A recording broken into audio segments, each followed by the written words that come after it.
Hello friends, welcome back our channel UP poly study with R. दोस्तों, आज हम इस वीडियो में देखेंगे इंजीनियरिंग मटेरियल का जो हमने पहले जहाँ थर्मल प्रॉपर्टी से करवा चुके थे। उसके बाद हम आज सी chemical property, electrical property and mechanical property and जो भी इसमें और दो टॉपिक्स बचेंगे, एक bio materials and semiconductor materials. तो उसको भी हम इसी वीडियो में कवर करेंगे। सो आप लोग बने रहिए वीडियो में। स्टार्ट करते हैं। सबसे पहला है रासायनिक गुण क्या होते हैं। इसके बारे में मैं आपको बता दूं, किसी पदार्थ का रासायनिक गुण का अभिप्राय उसके किसी ऐसे गुण से है जो किसी अन्य औद्योगिक पदार्थ या प्राकृतिक पदार्थ के संपर्क में आने से रासायनिक क्रिया करते हैं जिससे पदार्थ के गुण में कमी होने लगती है। ठीक है दोस्तों। सो इसमें बताया गया है रासायनिक सबसे पहले इसको अब मैं एक एग्जांपल से आपको समझा दूं। जैसे कि इसका एग्जांपल लोहा। जैसे क्या है दोस्तों, लोहा होता है आमतौर पर सबसे बेस्ट एग्जांपल यही होगा। लोहा होता है, हम जब किसी लोहे को ऐसी नमी की जगह में रख देते हैं, यानी ऑक्सीजन के साथ क्रिया करके जंग बनाते हैं। लोहा हो गया, नमी से पाया ऑक्सीजन, ठीक है, उसमें हवा लग जाए, ऑक्सीजन मिला, सो जो उसमें क्रिया करके जंग लग जाते हैं, तो जिससे लोहा खराब हो जाता है। सो इससे बेस्ट एग्जाम्पल कोई नहीं होगा। एक बार और डेफिनेशन से क्लियर कर लो। किसी पदार्थ का रासायनिक गुण का अभिप्राय उसके किसी ऐसे गुण से है जो किसी अन्य औद्योगिक पदार्थ या प्राकृतिक के संपर्क में आने से रासायनिक क्रिया करते हैं जिससे पदार्थ के गुण में कमी होने लगती है। ठीक है। और नेक्स्ट इसी के और केमिकल गुण हम देखते हैं, जैसे अम्लता तथा क्षारीयता। अम्लता क्षारीयता क्या होती है, सो इसके बारे में देखते हैं यहाँ पे इस वीडियो में। क्षारों के प्रभाव को क्षारीयता कहते हैं तथा अम्लों के प्रभाव को अम्लता कहते हैं। ठीक है दोस्तों, ये बेसिक से हो गया। अब मैं इसको डिफिनेशन से क्लियर करता हूँ। क्षारों तथा अम्लों के प्रभाव को क्रमशः क्षारीयता व अम्लता कहते हैं। धातुओं पर दोनों भिन्न भिन्न प्रभाव डालते हैं, परंतु दोनों एक दूसरे के प्रभाव को नष्ट भी कर देते हैं। ये इसका जिसको मैंने हाईलाइट करके रखा है, इसका इंपॉर्टेंट है। परंतु दोनों एक दूसरे के प्रभाव को नष्ट भी कर देते हैं। ठीक है। सो इसको आप लोग हाईलाइट कर लीजिएगा।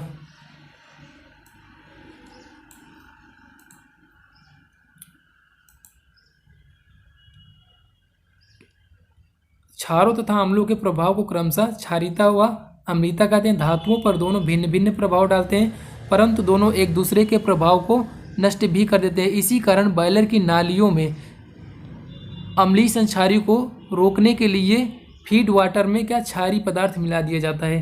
क्या जो हमारा बॉयलर होता है उसमें जहाँ पे पानी भरा रहता है उसमें हम फीड वाटर का मतलब जहाँ पे पानी भरा रहता है उसमें हम क्या करते हैं, क्षारीय पदार्थ को मिला देते हैं जिससे इसका संक्षारण नहीं होता है। ठीक है। एक बार और अच्छे से मैं क्लियर करता हूँ, आप लोग अच्छे समझिएगा। क्षारों तथा अम्लों के प्रभाव को क्रमशः क्षारीयता व अम्लता कहते हैं। धातुओं पर दोनों भिन्न भिन्न प्रभाव डालते हैं, परंतु दोनों एक दूसरे के प्रभाव को नष्ट भी कर देते हैं। इसी कारण बॉयलर की नालियों टिप्स में अम्लीय संक्षारी प्रभाव को रोकने के लिए भरण जल फीड वाटर में क्षारीय पदार्थ मिला दिया जाता है जिससे बॉयलर का संक्षारण नहीं होता है। ठीक है। इसके बाद देखते हैं रासायनिक संगठन क्या होता है। सो इसको भी देख लेते हैं, अच्छे से कवर करते हैं देख के।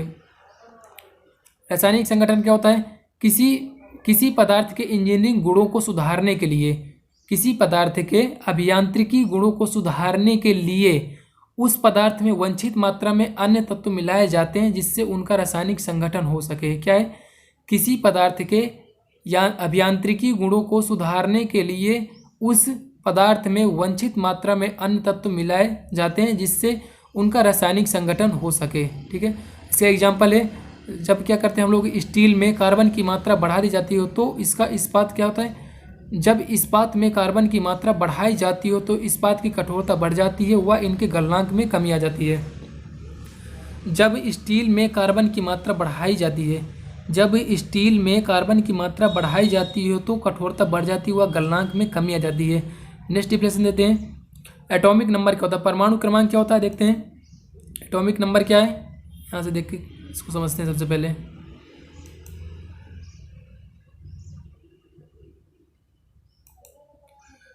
पेंसिल बहुत बड़ा है, इसको मैं थोड़ा स्मॉल कर लूँ दोस्तों, क्योंकि नहीं तो पूरा ऐसे भी ढक जाती है, डिफिनेशन समझ में नहीं आती फिर। सो ओके, देखते हैं यहाँ पे एटॉमिक नंबर क्या है। ठीक है। एटॉमिक नंबर क्या होता है, किसी तत्व के परमाणु के नाभिक में उपस्थित कुल प्रोटॉनों की संख्या को उस तत्व का परमाणु क्रमांक कहते हैं। ठीक है दोस्तों। किसी तत्व के, यहाँ से फिगर समझिए आप, ये कोई हमारा सपोज कर लो हमारा कोई तत्व है, इसके जो नाभिक में होगा, न्यूक्लियस में सेंट्रल में नाभिक होता है, और नाभिक में क्या होते हैं हमारे प्रोटॉन और न्यूट्रॉन होते हैं, इलेक्ट्रॉन इनकी बाहरी कक्षाओं में रहते हैं। ठीक है। सो इलेक्ट्रॉन चक्कर में रहते हैं और यहाँ पे क्या रहते हैं प्रोटॉन और, ठीक है, यहाँ पे प्रोटॉन और न्यूट्रॉन रहते हैं। सो जो प्रोटॉनों की संख्या जितनी होगी इसमें, उसे हम क्या बोलते हैं परमाणु क्रमांक बोलते हैं। किसी तत्व के परमाणु के नाभिक में उपस्थित कुल प्रोटॉनों की संख्या को उस तत्व का परमाणु क्रमांक कहते हैं। इसे जेड से प्रदर्शित करते हैं। परमाणु क्रमांक को हम जेड से डिनोट करते हैं। किससे?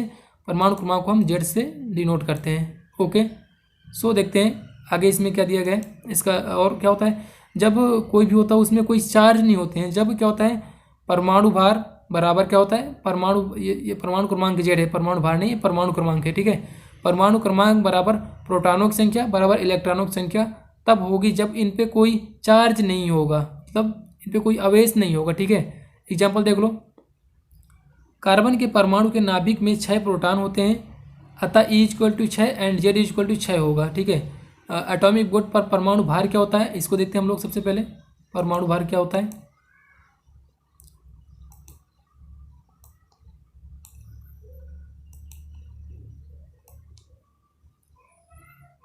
देखो परमाणु भार एटॉमिक वेट। परमाणु भार किसी तत्व की वह संख्या है, परमाणु भार किसी तत्व की वह संख्या है, वह संख्या जो यह प्रदर्शित करती है कि उस तत्व के एक परमाणु कार्बन के, उस तत्व के एक परमाणु कार्बन यानी C12 के एक परमाणु के 1/12वें भाग के कितने गुना भारी है। क्या होता है परमाणु भार किसी तत्व की वह संख्या है जो यह प्रदर्शित करता है कि उस तत्व को एक परमाणु कार्बन 12, कार्बन का क्या होता है परमाणु भार क्या होता है 12, कार्बन 12 के एक परमाणु के 1/12वें भाग से कितना गुना भारी है। यह एक क्या होता है, यह क्या होती है कितने गुना भारी हो जाता है परमाणु भार। और ये क्या है, यह एक अनुपातिक राशि है, इसलिए इसकी यूनिट नहीं होती है, यानी इसका कोई मात्रक नहीं होता है। आगे देखते हैं इसके बाद क्या है।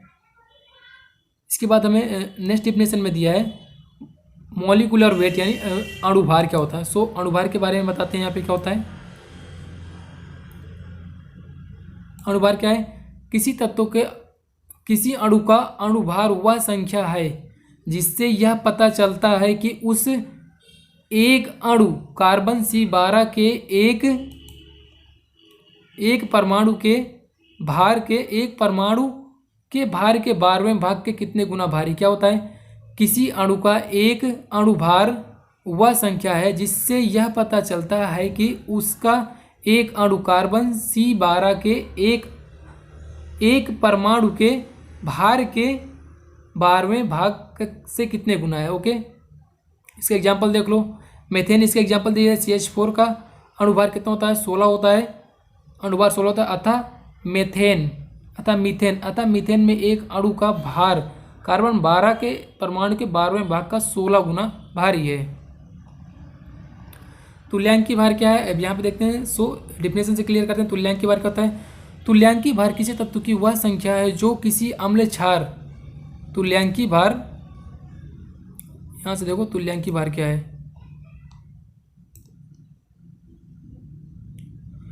तुल्यांकी भार किसी तत्व की वह संख्या है जो किसी अम्ल या क्षार, यानी अम्ल क्षार का मतलब यह अम्ल या क्षार, तुल्यांकी भार किसी तत्व की वह संख्या है जो किसी अम्ल या क्षार अभिक्रिया में H+ के 1 मोल से अभिक्रिया करेगा। सर्वप्रथम तुल्यांकी भारों का निर्धारण प्रयोगों द्वारा किया गया था, लेकिन अब ये मोलर द्रव्यमान से निकाले जा सकते हैं। किससे? मोलर द्रव्यमान से निकाले जा सकते हैं। क्या होता है, तुल्यांकी भार किसी तत्व की वह संख्या है जो किसी अम्ल क्षार अभिक्रिया में H+ के 1 मोल से अभिक्रिया करेगा। सर्वप्रथम तुल्यांकी भारों का निर्धारण प्रयोगों द्वारा किया गया था, लेकिन अब ये मोलर द्रव्यमान से निकाल सकते हैं। अथवा इसके एक और डेफिनेशन दी गई है, देख लीजिए यहाँ पे अथवा में करके दी गई है। सो इसको मैं अलग से ब्रैकेट में पूरा बंद कर देता हूँ जो अथवा में करके दी गई है, फिर बाद में इसको क्लियर करते हैं कि ये क्या होती है। ये क्या है, किसी यौगिक का तुल्यांकी भार, किसी यौगिक का तुल्यांकी भार उसके अणुभार में n से भाग देने पर भी प्राप्त हो जाता है। क्या होता है, किसी यौगिक का तुल्यांकी भार उसके अणुभार में n से भाग देने पर भी प्राप्त हो जाता है, जहां n धनात्मक व ऋणात्मक आवेश होता है। क्या आप लोग इसको याद रखिएगा, ये था सिंपल डेफिनेशन जिसको मैंने अभी रेड ब्रैकेट में बंद करके रखा है। क्या रेक्टेंगल में, रेक्टेंगल नहीं है ये, ओके किसी यौगिक का तुल्यांकी भार उसके अणुभार में n से भाग देने पर भी प्राप्त हो जाता है, जहां n धनात्मक और ऋणात्मक आवेश की संख्या है। ठीक है, तो इस बात देखते हैं। नेक्स्ट डिफिनेशन क्या है इसका, रासायनिक गुण। जो अगला रासायनिक गुण क्या होता है, संयोजकता, बैलेंसी क्या होती है, इसके बारे में हम देखते हैं।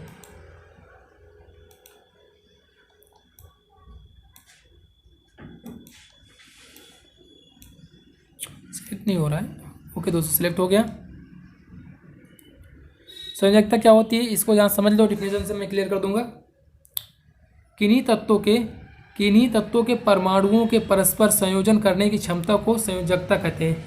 किन्हीं तत्वों के या किन्हीं तत्वों के, यहाँ पे किसी नहीं आ पाएगा, किन्हीं तत्वों के परमाणुओं के परस्पर संयोजन करने की क्षमता को संयोजकता कहते हैं। किसी तत्व की संयोजकता उस परमाणु के बाहरी कक्ष में उपस्थित इलेक्ट्रॉनों की संख्या पर निर्भर करती है।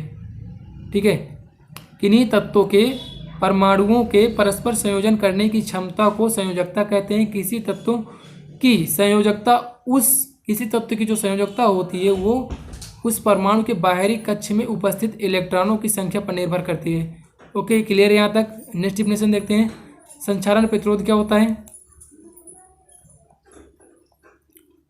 डेफिनेशन इसको भी मैं क्लियर कर देता हूँ।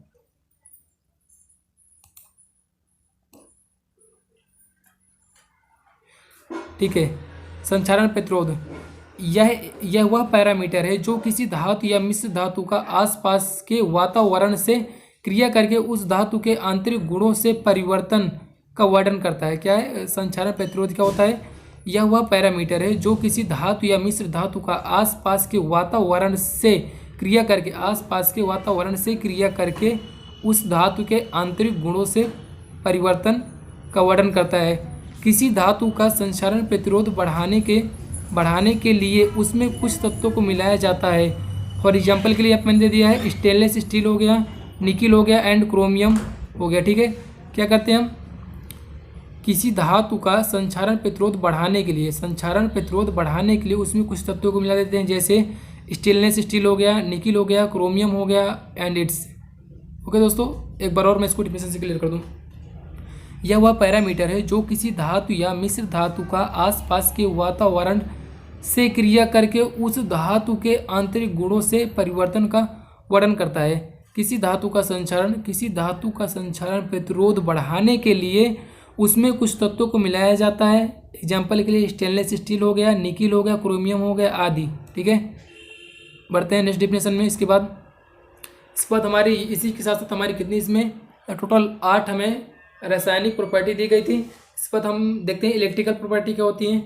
सो इलेक्ट्रिकल प्रॉपर्टी यानी विद्युतीय गुण क्या होता है, सबसे पहले इसी के बारे में चर्चा करते हैं। विद्युतीय गुण क्या होता है, विद्युतीय गुण वो होता है, यह किसी पदार्थ का एक महत्वपूर्ण गुण होता है जिसके कारण क्या होता है कि ये करंट को फ्लो होने देता है, ये इसका इलेक्ट्रिकल गुण होता है। सो इसको डिफिनेशन से क्लियर कर लेते हैं, क्या इसके डिफिनेशन में दिया गया है।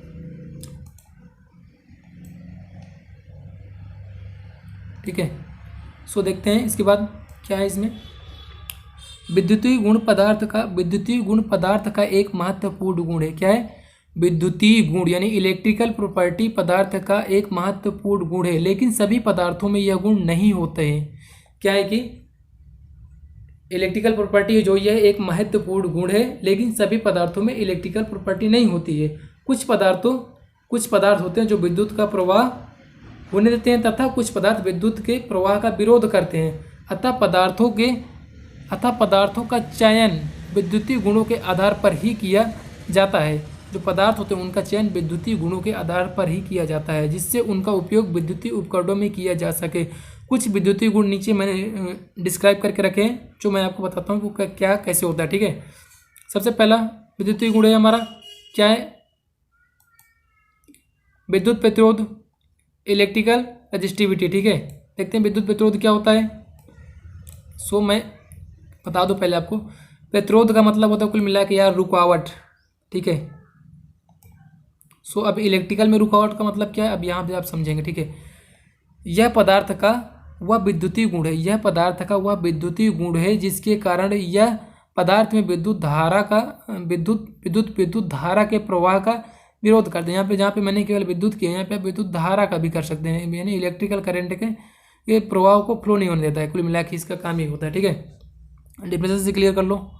यह पदार्थ का वह विद्युतीय गुण है जिसके कारण यह पदार्थ में विद्युत प्रवाह का विरोध करता है। इसका मात्रक ओम सेंटीमीटर होता है, ठीक है। इसका जो फार्मूला है मैंने यहाँ पे नीचे देख रखा हूँ, सो ये इसको एक बार आप लोग और देख लीजिए क्या होता है। R proportional L upon A equal to, यहाँ पे ए को हम यहाँ से इधर ले जाएंगे तब इसके प्रोपोर्शनल ये बचेगा एल। तो जब हम एल को यहाँ पे बराबर लगाएंगे तो एक सिंबल आ जाएगा, और हम यहाँ पे इसको ले लिया, हमने ले लिया, रो ले लिया, ठीक है। ये रो हो गया, तो रो इक्वल टू क्या हो जाता है, इसका मेन जो फार्मूला आएगा तो वो ये आ जाएगा, ठीक है। मैंने इसको समझाने के लिए बस लिख दिया था, ये आपका मेन फार्मूला हो जाएगा। ओके फ्रेंड्स, क्या है, P equal to R A upon L, ठीक है। जहाँ आर क्या है, पदार्थ का प्रतिरोध है, ए क्या है, चालक के काट का क्षेत्रफल है, और ये क्या है, चालक की लंबाई है। इसके बाद देखते हैं विद्युतीय चालकता, इलेक्ट्रिकल कंडक्टिविटी क्या होती है, इसको मैं क्लियर कर दूं।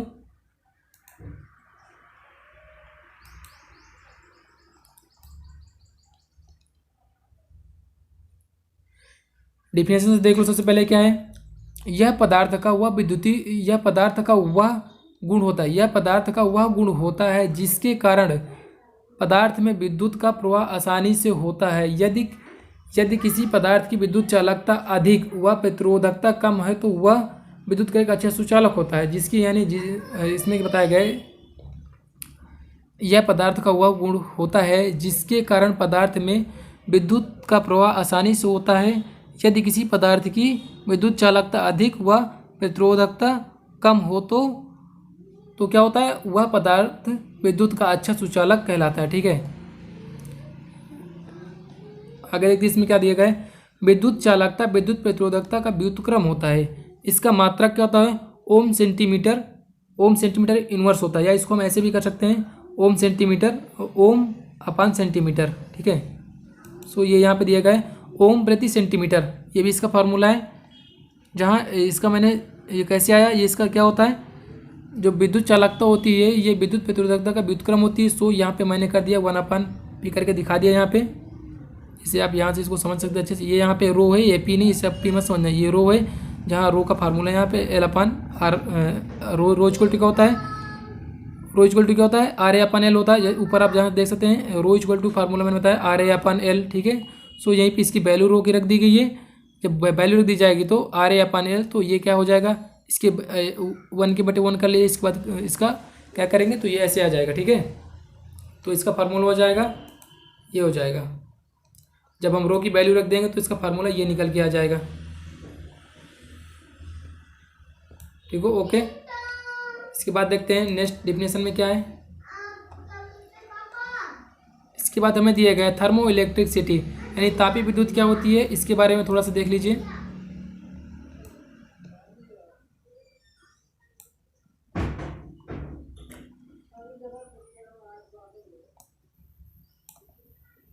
ठीक है, इस विद्युतीय गुण में क्या होती है तापीय, इस विद्युतीय गुण में हम क्या करते हैं, सबसे पहले आपको बता देता हूँ मैं। तापीय विद्युतीय अब क्लियर स्क्रीन में शो हो रहा होगा आपको, पूरी डिफिनेशन में शो हो रही है, ठीक है। देखते हैं इसमें इस विद्युतीय गुण के अंतर्गत हम क्या करते हैं, इस फिगर से आप इसको अच्छे से समझ सकते हैं। क्या करते हैं इसमें हम डिफिनेशन और फिगर दोनों को देखते हुए आप अच्छे से वो समझ जाएंगे। सबसे पहले आप डिफिनेशन देख लीजिए इसकी। इस विद्युतीय गुण के अंतर्गत हम दो असमान तारों को जोड़कर एक संधि बनाते हैं। क्या, हम दो असमान तारों को जोड़कर एक संधि बनाते हैं तथा उसके सिरों को गर्म करते हैं, जिससे इन तारों के परिपथ में विद्युत प्रवाहित होने लगती है। इस प्रभाव को हम तापीय विद्युत प्रवाह कहते हैं, ठीक है। थर्मोकपल इसी के आधार पर कार्य करता है।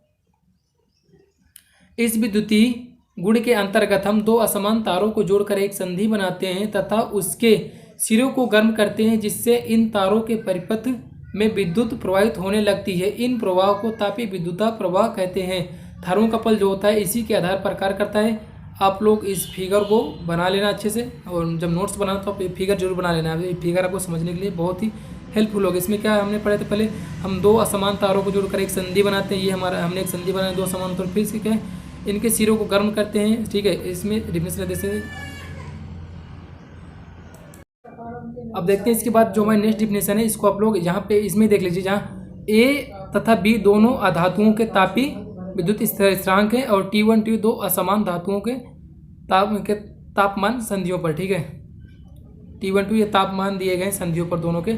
इसके बाद दिया गया है प्रतिरोध का तापक्रम गुणांक, ये क्या होता है इसके बारे में देखते हैं डिफिनेशन से आप समझिए। प्रतिरोध का तापक्रम टेम्परेचर कोफिशिएंट ऑफ रेजिस्टेंस क्या है। इस विद्युतीय गुण के द्वारा हम क्या करते हैं कि इस विद्युतीय गुण के द्वारा हम तापक्रम परिवर्तन से प्रतिरोधकता पर प्रभाव डालते हैं। इस विद्युतीय गुण के द्वारा हम तापक्रम परिवर्तन से प्रतिरोधकता पर प्रभाव डालते हैं या डालता है, प्रतिरोधकता पर प्रभाव डालता है। इस विद्युतीय गुण के द्वारा हम तापक्रम परिवर्तन से प्रतिरोधकता पर प्रभाव डालता है या डालते हैं, ठीक है। अतः प्रतिरोध का तापक्रम गुणांक ये यहाँ पे दे दिया गया है, ठीक है। इसका फार्मूला यहाँ पे लिखा है, आप लोग इस फार्मूला को जरूर याद कर लीजिएगा।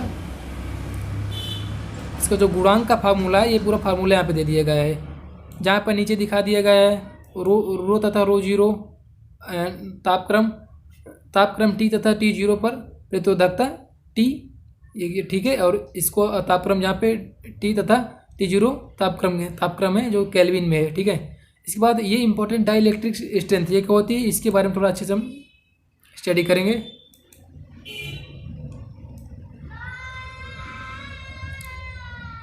डाई इलेक्ट्रिक स्ट्रेंथ क्या होती है, ये जो होता है डाई इलेक्ट्रिक स्ट्रेंथ ये क्या होता है, ये एक अवरोधक के रूप में भी उपयोग किया जाता है, ठीक है। डाई इलेक्ट्रिक सामर्थ्य को एक अवरोधक भी कहा जा सकता है जो विद्युत धारा के प्रवाह को रोकता नहीं है, जो विद्युत धारा के प्रवाह को रोकता नहीं है अर्थात ब्रेक डाउन नहीं होता है। इसकी डिफिनेशन तो मेन यही था कि, लेकिन फिर इसको दूसरे फॉर्म में भी हम कन्वर्ट करके पढ़ सकते हैं, सो उसको भी देख लेते हैं। डाई इलेक्ट्रिक सामर्थ्य एक अवरोधक को भी कहा जा सकता है जो विद्युत धारा के प्रवाह को रोकता नहीं है अर्थात ब्रेक डाउन नहीं होता है। इसके बाद देखते हैं इसमें क्या दिया गया है। अतः यह कहा जा सकता है कि जिस पदार्थ की डाई इलेक्ट्रिक सामर्थ्य जितना अधिक होगा वह उतना ही अधिक वोल्टता को सहन भी कर सकता है और ब्रेक डाउन होने से बच सकता है। यहाँ से आप पूरी डिफिनेशन आपको दिख रही है, आप स्क्रीनशॉट भी ले सकते हैं, ठीक है दोस्तों। सो देखते हैं इसमें डाई इलेक्ट्रिक सामर्थ्य एक अवरोधक को भी कहा जा सकता है जो विद्युत धारा के प्रवाह को रोकता नहीं है अर्थात ब्रेक डाउन नहीं होता है। अतः यह कहा जा सकता है कि जिस पदार्थ की डाई इलेक्ट्रिक सामर्थ्य जितना अधिक होगा वह उतना ही अधिक वोल्टता को भी सहन कर सकता है और ब्रेक डाउन होने से बच सकता है। इसके बाद देखते हैं सुपर कंडक्टिविटी क्या है। इसको थोड़ा सा आप लोग समझ लीजिए। सुपर कंडक्टिविटी क्या है, हम जब किसी पदार्थ को 0 केल्विन तक क्या करते हैं, ठंडा करते हैं या ठंडा किया जाता है, ठीक है। तो उसका जो होता है प्रतिरोध और चुंबकीय क्षेत्र दोनों ही शून्य हो जाते हैं, ठीक है। इसी और इसका जो करंट का फ्लो होता है वो स्पीड से होने लगता है जब प्रतिरोध शून्य हो जाएगा, ठीक है। और चुंबकीय फ्लो तो क्या होगा, करंट तेज़ी से बहने लगेगा। सो यही होता है। इसको हम थोड़ा डेफिनेशन अच्छे से और देख लेते हैं क्या होती है, जहाँ से और अच्छे से क्लियर हो जाएगा। जब किसी पदार्थ को 0 केल्विन तक ठंडा किया जाता है तो उसका प्रतिरोध व चुंबकीय क्षेत्र दोनों शून्य होते हैं। क्या, जब किसी पदार्थ को 0 केल्विन तक ठंडा किया जाता है तो उसका प्रतिरोध व चुंबकीय क्षेत्र दोनों शून्य होते हैं। जब हम क्या करते हैं, पदार्थ का प्रतिरोध, एक बार इसको मैं स्टार्टिंग से क्लियर कर देता हूँ, सबको आपको समझ में आ जाएगा। यहाँ थोड़ा सा मिस्टेक को समझ नहीं आया आपको, फिर मिस्टेक नहीं करना, इसको अच्छे से पढ़ना पूरा, ठीक है। क्या है, जब भी किसी पदार्थ को 0 केल्विन तक ठंडा किया जाता है तो उसका प्रतिरोध व चुंबकीय क्षेत्र दोनों ही शून्य हो जाते हैं। जब पदार्थ का प्रतिरोध शून्य होता है तो उसे क्या बोलते हैं, शून्य प्रतिरोधकता बोलते हैं। जब चुंबकीय क्षेत्र शून्य होता है तो उसे मेंसर प्रभाव बोलते हैं तथा इनके गुणों को सुपर चालकता कहते हैं। इसको समझने के लिए सबसे बेसिक फंडा आप इसको समझ लीजिए। हम जब किसी पदार्थ को 0 केल्विन तक ठंडा करेंगे तो उसका प्रतिरोध और चुंबकीय क्षेत्र दोनों ही शून्य हो जाएंगे। जब दोनों शून्य हो जाएंगे तो क्या होगा, जब प्रतिरोध शून्य हो जाएगा तो करंट स्पीड से फ्लो होगा, यानी सुपर कंडक्टिविटी यहीं से लग जाएगी, ठीक है। डिफिनेशन से आप अच्छे से पढ़ लीजिए। इसके फिर उपयोग देख लेना, इसके क्या क्या उपयोग हैं। इसका उपयोग भी इम्पोर्टेंट है। जब भी इसको आप लिखेंगे तो इसका उपयोग साथ में लिख देना तो बेस्ट रहेगा। उपयोग अगर एग्जाम में नहीं पूछता तब भी आप इसको लिख देना, ठीक है। इसका उपयोग क्या कहाँ पे होता है, सुपर कंडक्टिविटी का ट्रांसफार्मर में होता है, मोटर में होता है, विद्युत जनित्र आदि आदि बनाने में होता है। फिर क्या, अधिक चुंबकीय क्षेत्र तीव्रता वाले चुंबक बनाने में, ट्रांसमिशन लाइनों, रेडियो आवृत्ति कैविटी आदि में। इसके बाद देखते हैं मैकेनिकल प्रॉपर्टी क्या होती हैं, यानी यांत्रिक गुण। ठीक है, सो यांत्रिक गुण में आप देखेंगे, जैसे इसको डिफिनेशन से इसको भी अच्छे से क्लियर कर लो।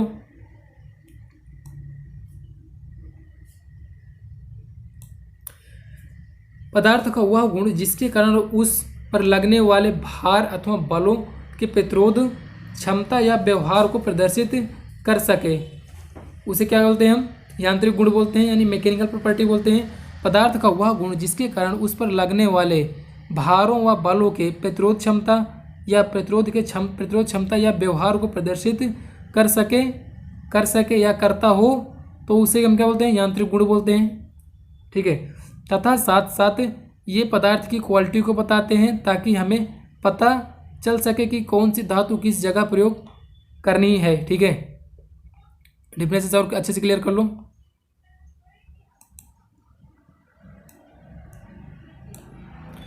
पदार्थ का वह गुण जिसके कारण उस पर लगने वाले भारों बलों के प्रतिरोध क्षमता या व्यवहार को प्रदर्शित कर सके यांत्रिक गुण कहलाता है, तथा साथ साथ ये पदार्थ की क्वालिटी को बताते हैं ताकि हमें पता चल सके कि कौन सी धातु किस जगह प्रयोग करनी चाहिए। कुछ नीचे मैकेनिकल प्रॉपर्टी दी गई हैं, सो उनके बारे में देखते हैं कौन कौन सी प्रॉपर्टी हैं। ठीक है, यहाँ पे जैसे ये प्रत्यास्थता दी गई है, यानी इलास्टिसिटी, प्लास्टिक क्या है, नम्यता दी गई यानी फ्लेक्सिबिलिटी क्या होती है, सामर्थ्य क्या होती है, तन्यता क्या होती है, भंगुरता क्या होती है, कठोरता क्या होती है, कड़ापन क्या होता है, चीमरपन क्या होता है, विसर्पण क्या होता है, श्रांति क्या होता है।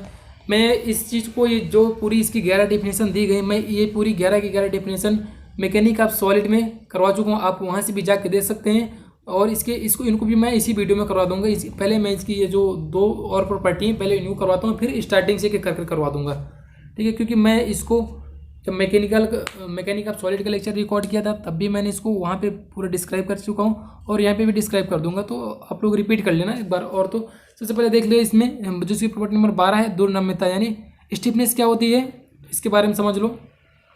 पदार्थ का वह गुण जो प्रत्यास्था विरूपण का विरोध करने की सामर्थ्य रखता है, दुर्नम्यता कहलाता है। ठीक है,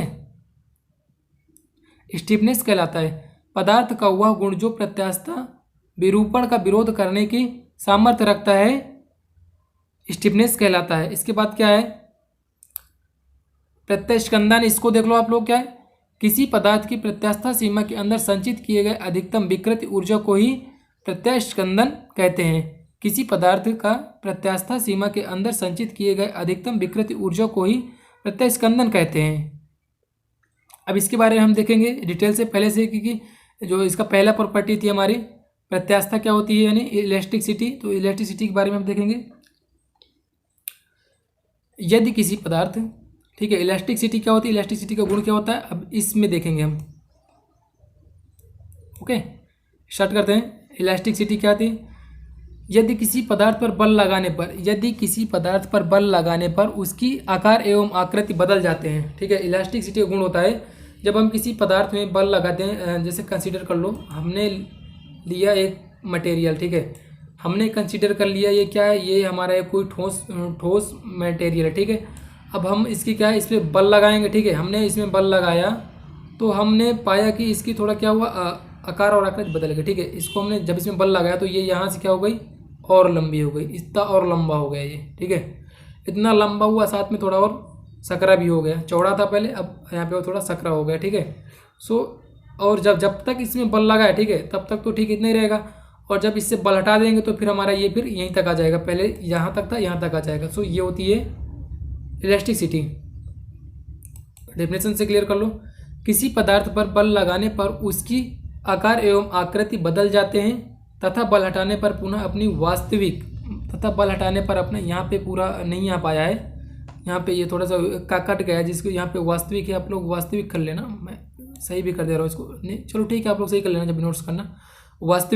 वास्तविक आकार एवं आकृति ग्रहण कर लेता है तो ऐसे पदार्थों को प्रत्यास्थ पदार्थ तथा पदार्थ के इस गुण को प्रत्यास्था बोलते हैं। जब हम किसी पदार्थ पर बल लगाते हैं तो क्या होता है, उसके आकार एवं आकृति बदल जाते हैं तथा बल हटाने पर वो अपनी अगर पुनः अपनी पहली वाली अवस्था में पहुंच जाता है तो हमें क्या बोलते हैं, ये एक इलास्टिक मटेरियल है तथा इसके गुण को ही इलास्टिसिटी बोलते हैं। इसका क्या है, रबड़ हो गया, स्टील हो गया, एल्युमिनियम हो गया, कॉपर, इससे जो स्टील होता है ये सबसे अधिक, स्टील जो हमारा होता है सबसे अधिक इलास्टिसिटी किसमें होती है, स्टील में होती है। स्टील में सबसे अधिक इलास्टिसिटी होती है। देखते हैं नेक्स्ट क्या है, प्लास्टिक क्या होती है। अब जैसे आपने इलास्टिक पढ़ा, इलास्टिक में क्या होता है, जब हम किसी पदार्थ में बल लगाते हैं और उसको हटा देते हैं तो फिर अपनी पुनः वास्तविक स्थिति में पहुंच जाता है, और प्लास्टिक में वो पुनः नहीं पहुंच पाता, यही होता है। डेफिनेशन से क्लियर कर लो प्लास्टिक क्या है, ठीक है। सो यहाँ से देखते हैं कि प्लास्टिक क्या है। यदि किसी पदार्थ पर बल लगाने के बाद उसकी शेप और साइज चेंज हो जाए, यदि किसी पदार्थ पर बल लगाने के बाद उसकी शेप और साइज चेंज हो जाए और बल हटाने के बाद वह ओरिजिनल शेप और साइज नहीं ग्रहण कर पाता है तो ऐसे पदार्थ को प्लास्टिक मटेरियल कहते हैं तथा पदार्थ के इस गुण को प्लास्टिसिटी बोलते हैं। यदि किसी पदार्थ पर बल लगाने के बाद उसकी शेप और साइज चेंज हो जाए और बल हटाने के बाद वह ओरिजिनल शेप और साइज नहीं ग्रहण कर पाता है तो ऐसे पदार्थ को प्लास्टिक मटेरियल तथा पदार्थ के इस गुण को प्लास्टिसिटी कहते हैं।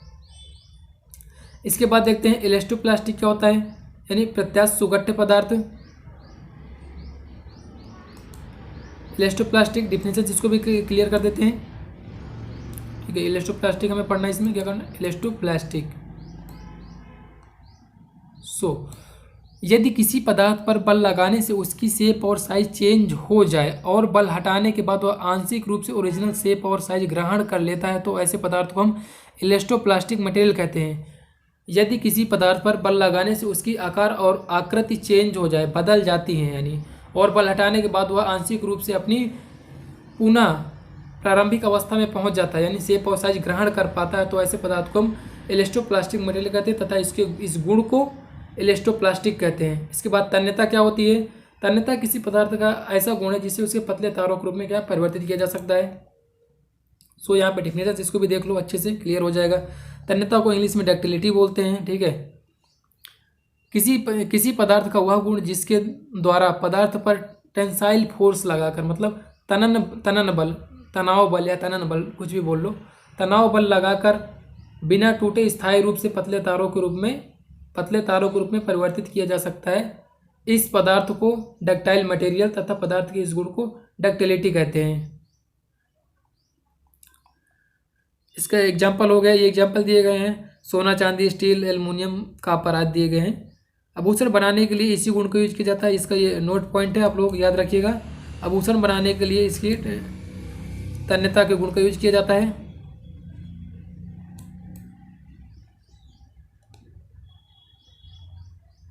इसके बाद देखते हैं आघातवर्धनीयता क्या है, मेलेबिलिटी क्या है। यदि किसी पदार्थ का क्या होता है, यदि हम किसी पदार्थ को क्या कहते हैं, पीटते हैं। हमने पहले कंसिडर कर, हमारे पास ये कोई मटेरियल है, ये कोई सीट है, मटेरियल की कोई सीट है, हमने इसको ऐसे मान लिया, ठीक है। और हम एक कोई हथौड़ा ले लें, यहाँ से हमने ये यहाँ पे मान लिया, हमने एक हथौड़ा लेके रखा है, ये हथौड़ा हमारे हाथ में, और हम इस हथौड़ा से क्या करते हैं, इसको पीटने लगते हैं। पीट के हम इसको क्या कर देते हैं, ये पहले इतना मोटा था, जो ये यहाँ पे जो इतना मोटा दिख रहा है, पहले इसको हम इतना पीटते हैं कि इतना बचता है, इतना हो जाता है। बाकी सब क्या हो जाता है, बाकी ये इतना पचक जाता है, बाकी सब पचक जाता है। हमने इसको इतना पीटा, क्या हो गया, ये पचक गया बाकी, ठीक है, बाकी पचक गया, ये इतना बस बचा, केवल इतना बचा, क्या हो गया, पतली चादर के रूप में परिवर्तित हो जाएगा। यही हो जाता है आघातवर्धनीयता। डेफिनेशन से देख लो, किसी पदार्थ का वह गुण जिससे पीट कर पतली चादर, किसी पदार्थ का वह गुण जिससे उस पदार्थ को पीट कर पतली चादर के रूप में परिवर्तित किया जा सकता है, पदार्थ की इस गुण को आघातवर्धनीयता बोलते हैं, ठीक है। इसका जो यूज भी आभूषण बनाने में किया जाता है। इसके बाद क्या है, भंगुरता क्या होती है, इसको देखते हैं। पदार्थ का वह गुण होता है जिसके कारण क्या होता है, वो बिना किसी प्लास्टिक डिफॉर्मेशन के, पदार्थ का वह गुण जिसके कारण किसी पदार्थ पर बल लगाने पर वह बिना प्लास्टिक डिफॉर्मेशन के छोटे छोटे टुकड़ों में टूट जाती है। इसकी एग्जाम्पल जैसे चाक लेते हैं ना, आप लोग कॉलेज में जाइएगा, प्रैक्टिकल करिएगा, मैंने इसको और अच्छे डिटेल से विस्तार से मैंने मैकेनिक ऑफ सॉलिड में पढ़ा कर रखा, आप वहाँ से देख लीजिएगा, मैंने विथ एग्जाम्पल अच्छे वहाँ पे मैंने पढ़ा कर रखा था, ठीक है।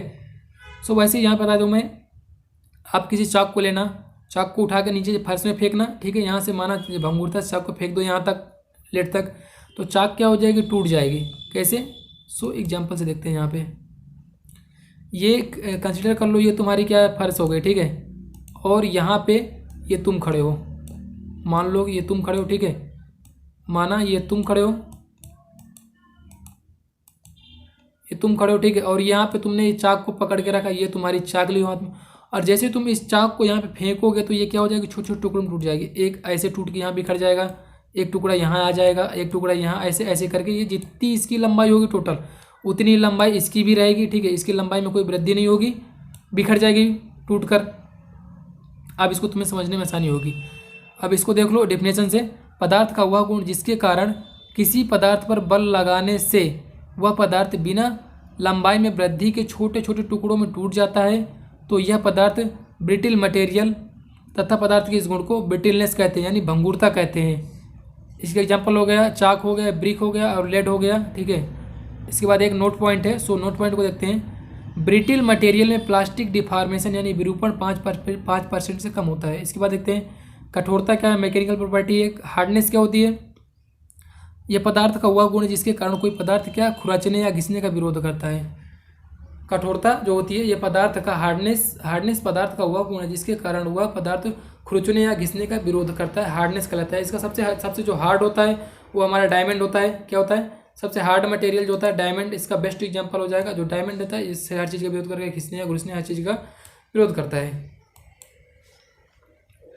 इसके बाद देखते हैं कड़ापन क्या होता है या चीमड़पन, यानी टफनेस क्या होता है। इसको थोड़ा सा देख लेते हैं हम लोग, टफनेस क्या है। पदार्थ का वह गुण जिसके कारण वह पदार्थ टूटने से पहले झटकों या धक्कों का विरोध करता है, क्या कहलाता है, टफनेस कहलाता है।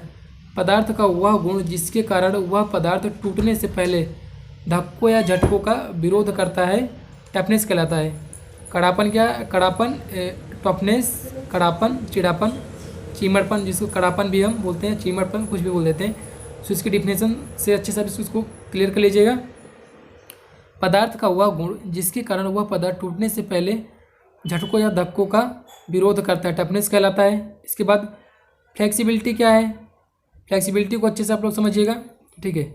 पदार्थ का वह गुण होता है जिसके कारण वह पदार्थ बिना टूटे चाप के रूप में मोड़ा जा सकता है। जैसे कि इसको मैंने यहाँ पे एग्जांपल में देख, ये क्या है, ये हमारा कोई, ये क्या है, ये हमने इसको माना ये कोई हमारा मटेरियल, ठीक है, ये मटेरियल है। और ये जो है यहाँ पे ब्लैक में ब्लैक लाइन दिख रही है, ये हमारी क्या फर्श है। और हम इस पर क्या करते हैं, यहाँ ऊपर से हमने फोर्स लगाते हैं इस पर, ठीक है। हमने इस पर ठोंक दिया ऊपर से फोर्स, हमने इस पर ये हमने फोर्स लगा दिया, ठीक है। अब ये फोर्स जब हम इस पर लगाएंगे तो क्या होगा, ये बिना टूटे ये ऐसे करके ऐसे यहाँ से ऐसे एक चाप के रूप में मुड़ जाएगी, ठीक है। ये चाप के रूप में मुड़ जाएगी, एरे यानी चाप के रूप में मुड़ गई ना, ये टूटी नहीं है, चाप के रूप में मुड़ गई, इसे बोलते हैं फ्लेक्सिबिलिटी।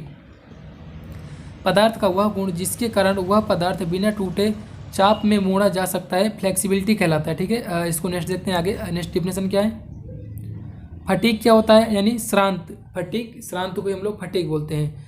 पदार्थ का वह गुण जिसके द्वारा पदार्थ रिवर्सिबल स्ट्रेस उत्क्रमणीय प्रतिबल का विरोध करता है या साइक्लिक लोडिंग का विरोध करता है, फटीग श्रांत कहलाता है। किसी पदार्थ का वह गुण जिसके द्वारा वह पदार्थ रिवर्सिबल स्ट्रेस उत्क्रमणीय प्रतिबल का विरोध करता है, साइक्लिक लोडिंग का विरोध करता है, क्या कहलाता है, फटीग कहलाता है। किसी पदार्थ का वह गुण जिसके द्वारा वह पदार्थ रिवर्सिबल स्ट्रेस उत्क्रमणीय प्रतिबल या साइक्लिक लोडिंग का विरोध करता है, फटीग कहलाता है। इसका फिगर बना लीजिएगा। इसके बाद क्रीप है, क्रीप में क्या है, permanent deformation due to time period of a constant load of high temperature is called creep, ठीक है। ओके, मैं इसका क्रीप को लास्ट में डिस्क्राइब कर दूंगा। यहाँ पे इंग्लिश से पूरा देख रखा है, जिसको इंग्लिश में नहीं समझ में आता है तो उसको मैं हिंदी से भी डिस्क्राइब कर दूंगा। सो वो लोग बिल्कुल भी चिंता ना लें, इसको इंग्लिश से भी आप लोग कोशिश कर याद करने की। इसका फिगर से समझिएगा, समझ में आ जाएगा आपको फिगर से पूरा। Permanent deformation due to time period of constant load of high temperature is called creep.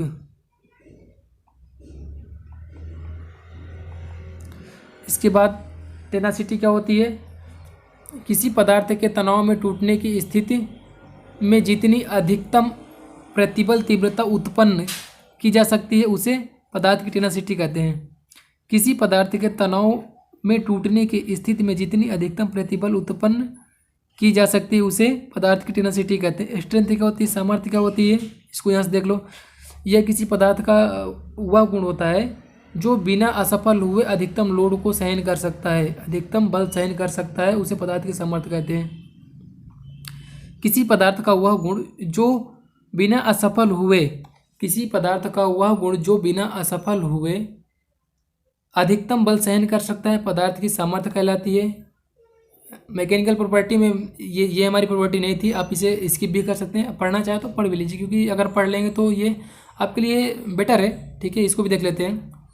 पदार्थ का वह गुण जिसके कारण पदार्थ पर मशीनी कार्य आसानी से किया जा सकता है, मशीनता कहलाता है। ठीक है, पदार्थ का वह गुण जिसके कारण मशीनी कार्य आसानी से किया जा सकता है, मशीनी एबिलिटी यानी मशीनता कहलाता है।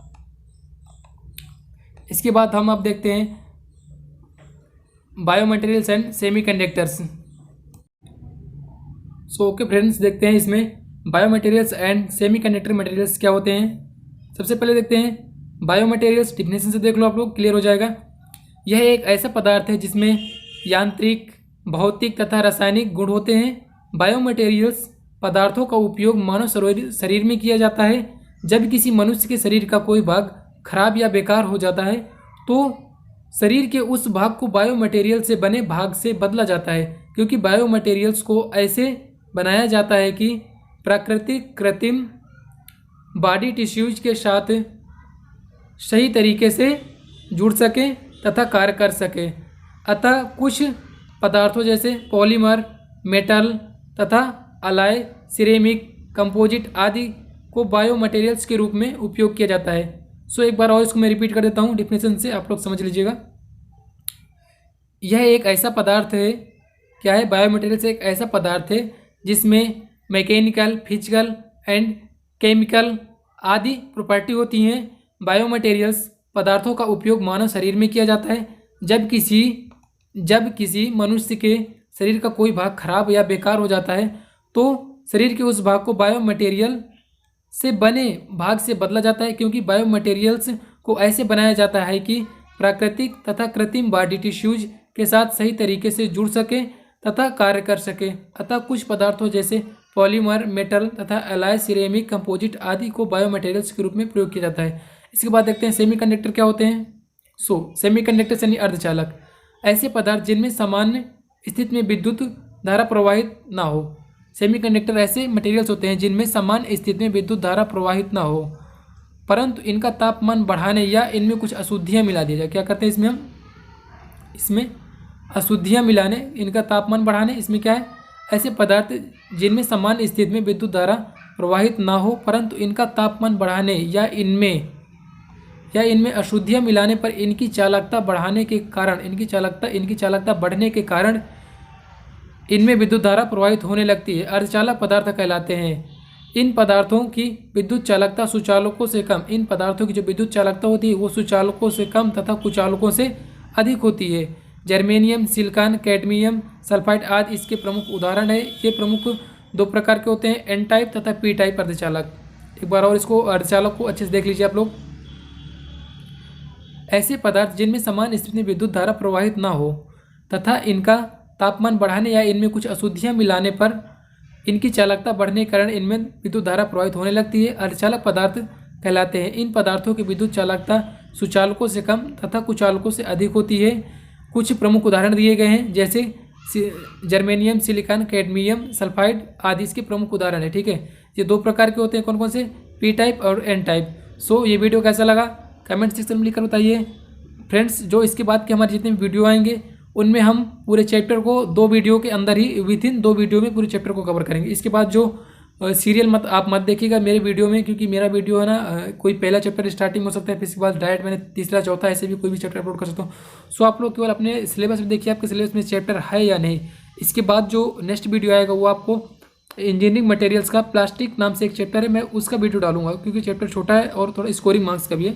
सो मैं ऐसे करके फिर इसके बाद आपका आएगा एक है जिसमें आपको 25% उसी से केवल आएगा मेटल एंड इट्स एलाइज को, उसको मैं थर्ड लेक्चर में अपलोड करूँगा। सो थैंक्स फॉर वॉचिंग, मिलते हैं नेक्स्ट वीडियो में।